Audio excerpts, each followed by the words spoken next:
Welcome to Layers of Communication with your host, Lydia Taggart. Life presents experiences that add a layer to who we are and how we see the world, affecting how we communicate. Lydia is here to help you take apart the layers and create new ways to connect and build relationships. So now, please welcome the host of Layers of Communication, Lydia Taggart. Hello, all my friends. What a wonderful day. I'm so glad you're here on Layers of Communication. Welcome to our show today. Today, we're going to be talking about some changes. Oh my goodness, there are so many things happening in the world today, and such a big deal that things happen, right? So a couple things are happening.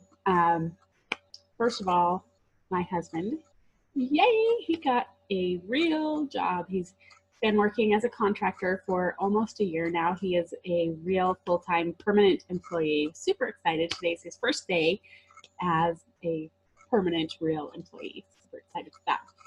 And that's changing things up in our world a little bit. You wouldn't think it would so much because he has been working at the same place, but with this change of definition is changing his work hours and his product line that he's working with, and everything is changing. Excuse me.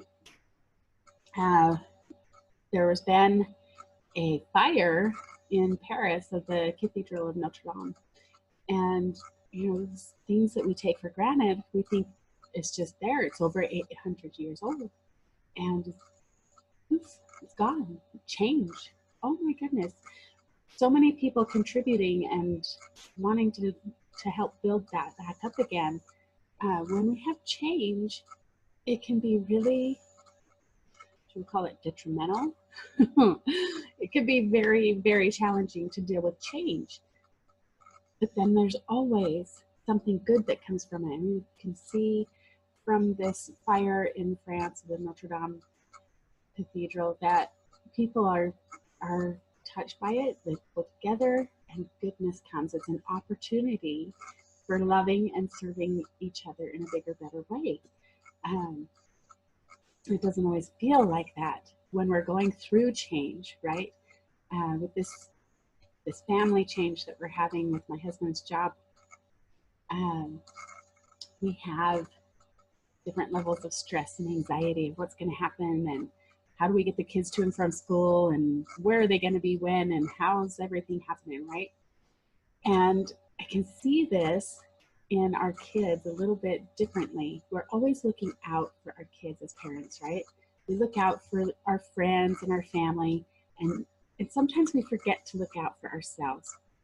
So when our kids are stressed out and we think, oh no, they have a problem. We have the hierarchy of needs. Remember the hierarchy of needs where the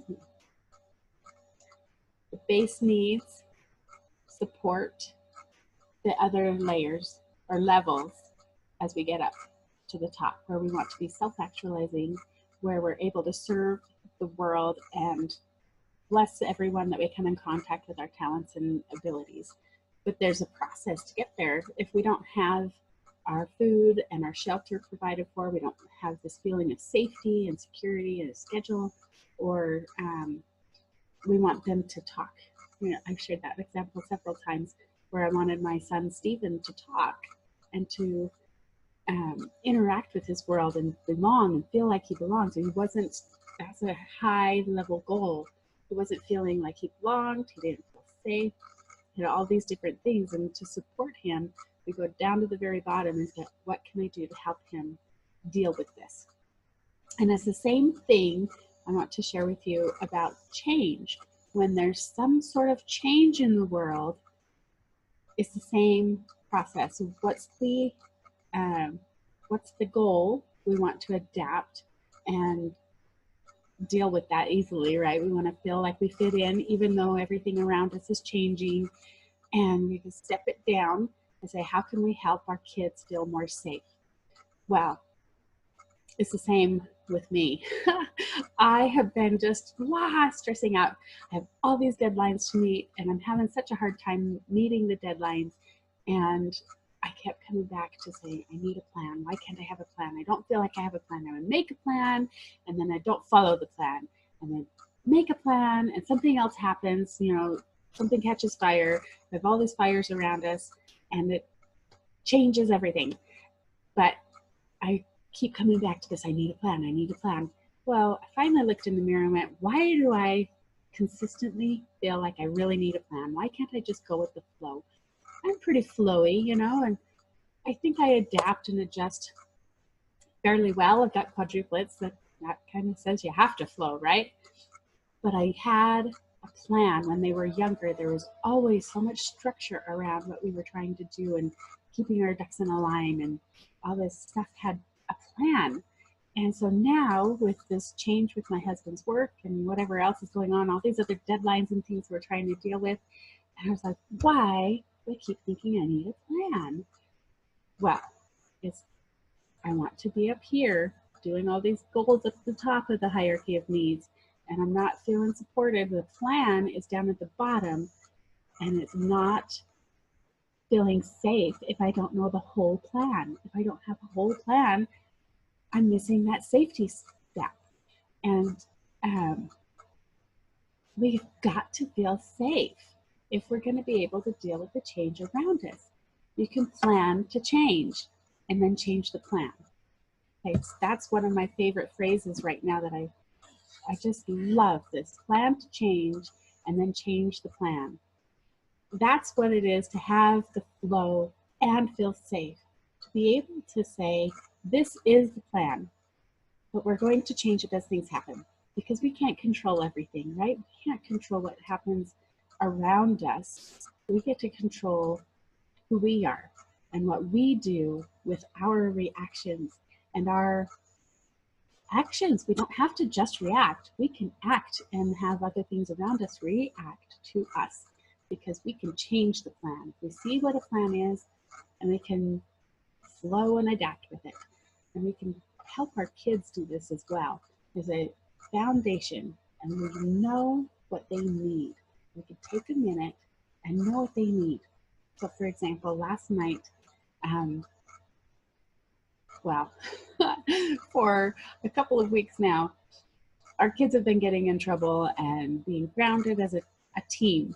These are 3 boys, the quad boys. They've all been mischievous and working together on these things, and so they got grounded, and I haven't grounded them very often because it's a lot of work for me. I don't like doing it, and there's a lot of other better ways, but we've found as we do the repentance process, it's really important to know all of the steps. And one of the steps of forgiving and being able to move on in relationships and otherwise is to try and make it better.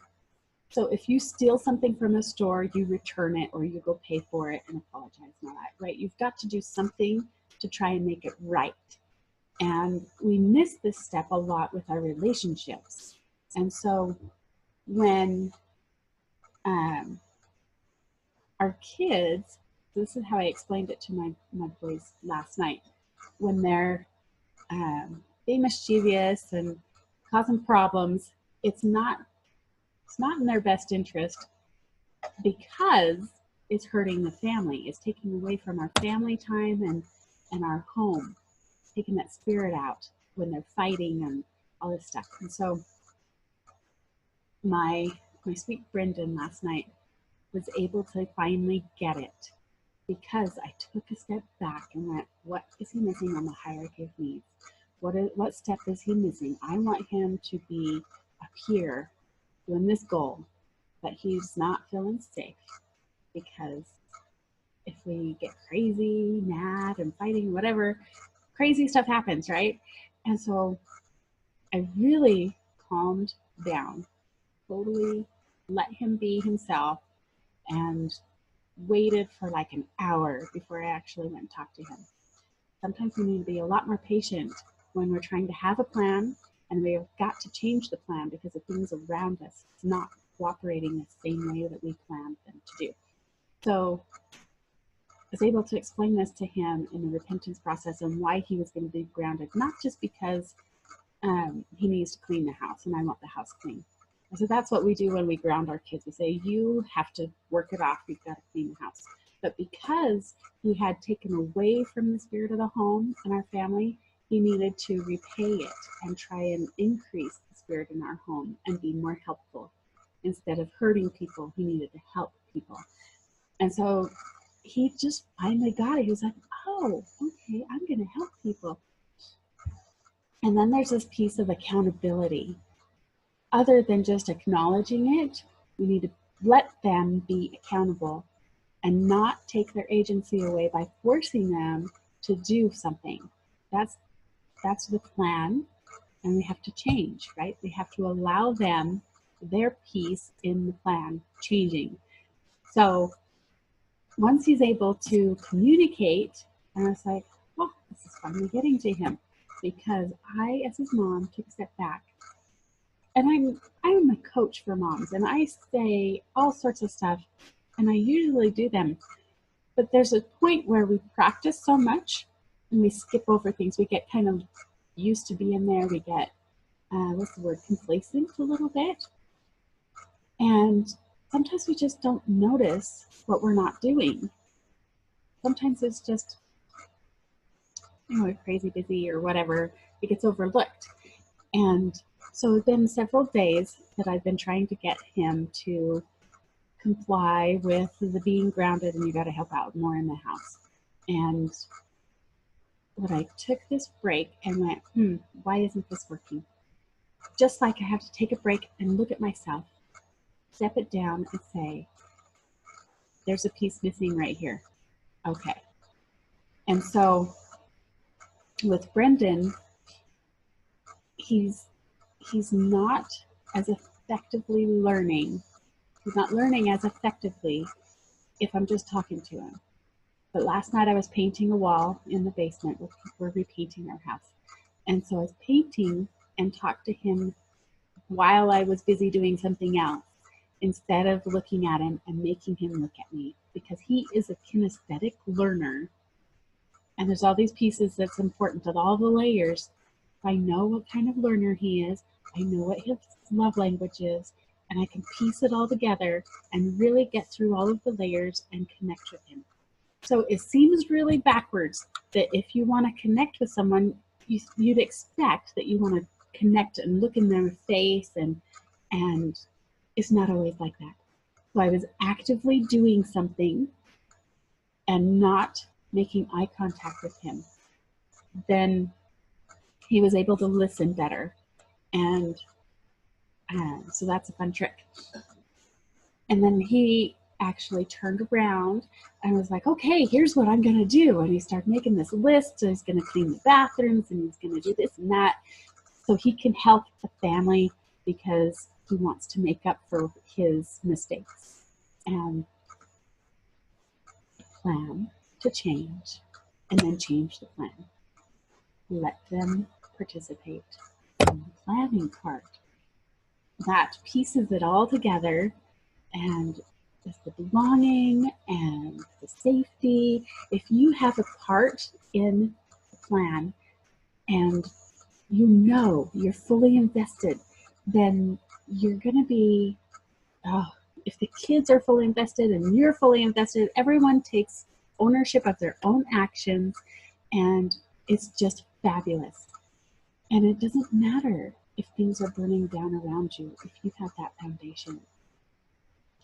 And I think with this cathedral in Notre Dame, it's kind of heart-wrenching a little bit if you think about it too much. You're like, it's over 800 years old.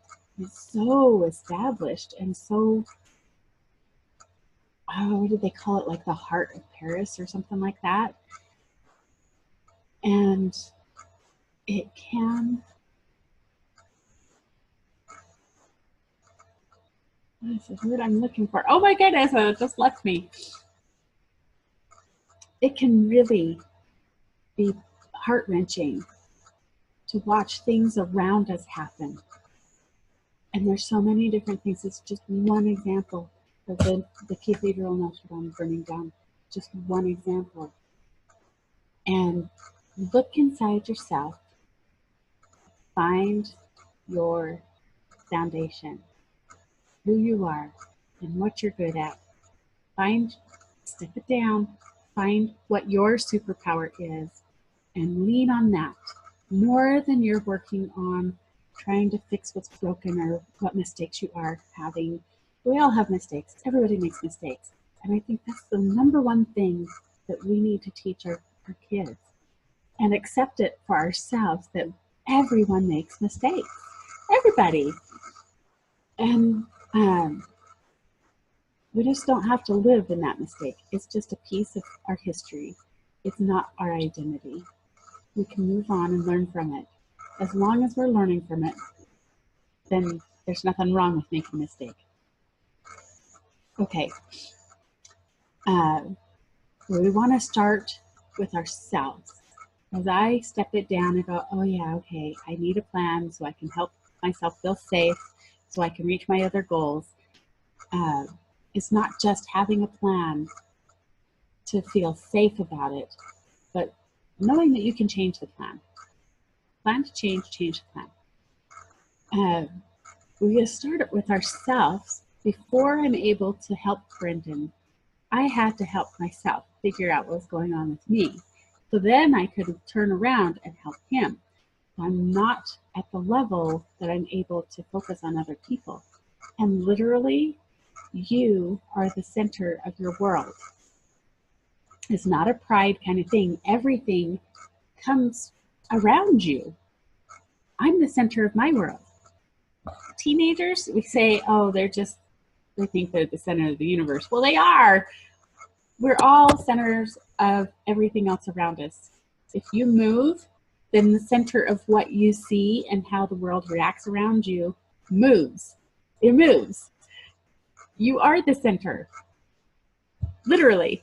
And it's okay to think and recognize about you being the center of everything else around you, because you are. You really are. And if we can put that into perspective and go, they see themselves as the center of the world, because they are. We got to take care of ourselves before we can take care of anybody else or anything else. If you're not getting enough sleep, you need to get more sleep. Oh my goodness, you need more sleep. I need more sleep still, again. But like when our babies were born, and when they were babies, we had 6 kids under 4 years old and under. And that is the number one thing that we needed, sleep and a schedule. Because you can't really sleep so well if you don't have a schedule. So that's that foundation piece of having something to support you in all your other endeavors. All right. I think that's everything that I have on my notes for today. We want our kids to grow up. We don't want them to think that we're the center of the world their whole life. When they're babies, yeah, we kind of need to be there for them, and they can't see anything without us carrying them around. But then as they grow up, we want them to take ownership and become their own adult kind of person. We want them to contribute to the world and know that they're loved, know that they're supported as their foundation, but be able to reach out and serve others as they reach that top level of self-actualization. They reach that top level of self-actualization and reach out and help the rest of the world. But it comes from the center. You are the center of your world, and they are the center of their world, and you are worth it. All right, I'm Lydia Taggart. You can find me at lydiataggart.com or layersofcommunication.com. Remember, you're worth it. You're just so worth it. It's okay to be worth it. You are valuable, and so are they. We'll make it a wonderful day. I'll talk to you more later. Love you, bye.